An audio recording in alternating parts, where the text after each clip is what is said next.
अध्याय। यूरोप में राष्ट्रवाद का उदय। आज हम जिस लोकतांत्रिक और राष्ट्र राज्य की दुनिया में रहते हैं, उसकी नींव 19वीं शताब्दी में यूरोप में पड़ी। राष्ट्रवाद केवल एक भावना नहीं, बल्कि एक ऐतिहासिक प्रक्रिया का परिणाम था, जिसने यूरोप की राजनीतिक संरचना को पूरी तरह बदल दिया। फ्रांसीसी क्रांति से पहले यूरोप में अधिकतर देश निरंकुश राजतंत्रों के अधीन थे। राजा ही सत्ता का केंद्र था और आम जनता के पास कोई राजनीतिक अधिकार नहीं थे। समाज कई वर्गों में बटा हुआ था और असमानता हर जगह दिखाई देती थी। साल 1789 में फ्रांस में शुरू हुई फ्रांसीसी क्रांति ने इस व्यवस्था को चुनौती दी। बेस्टिल जेल का पतन निरंकुश शासन के अंत का प्रतीक बना। इस क्रांति ने स्वतंत्रता, समानता और बंधुत्व जैसे विचारों को जन्म दिया, जिन्होंने पहली बार राष्ट्र को जनता से जोड़ दिया।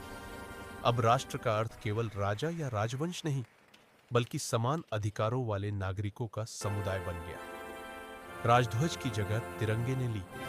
एस्टेट्स जनरल को नेशनल असेंबली कहा गया और राष्ट्र के नाम पर शपथें ली जाने लगी। एक केंद्रीकृत प्रशासनिक व्यवस्था लागू हुई और सभी नागरिकों के लिए समान कानून बनाए गए।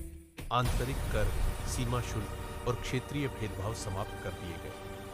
वजन और माप की एक समान प्रणाली अपनाई गई और फ्रेंच भाषा को राष्ट्रीय भाषा घोषित किया गया। इन सभी उपायों ने फ्रांस में एक सामूहिक राष्ट्रीय पहचान विकसित की। फ्रांसीसी क्रांति की गूंज जल्द ही पूरे यूरोप में फैल गई। छात्रों और शिक्षित मध्यम वर्ग ने जैकोबिन क्लबों की स्थापना की, जिनका उद्देश्य राजशाही को समाप्त कर गणतंत्र स्थापित करना था। फ्रांसीसी सेनाएं हॉलैंड, बेल्जियम, स्विट्जरलैंड और इटली तक पहुंच गई। इसी समय नेपोलियन बोनापार्ट का उदय हुआ। 1804 से 1815 तक उन्होंने फ्रांस पर शासन किया। उन्होंने लोकतंत्र को सीमित किया, लेकिन प्रशासनिक सुधारों को आगे बढ़ाया। 1804 में लागू की गई नेपोलियन संहिता ने कानून के समक्ष समानता, संपत्ति के अधिकार और सामंती व्यवस्था के अंत को सुनिश्चित किया। परिवहन और संचार में सुधार हुआ, जिससे व्यापार और उद्योग को बढ़ावा मिला। प्रारंभ में यूरोप के कई लोग फ्रांसीसी शासन से खुश थे, लेकिन जल्द ही करों में वृद्धि, सेंसरशिप और जबरन सैनिक भर्ती के कारण असंतोष फैलने लगा।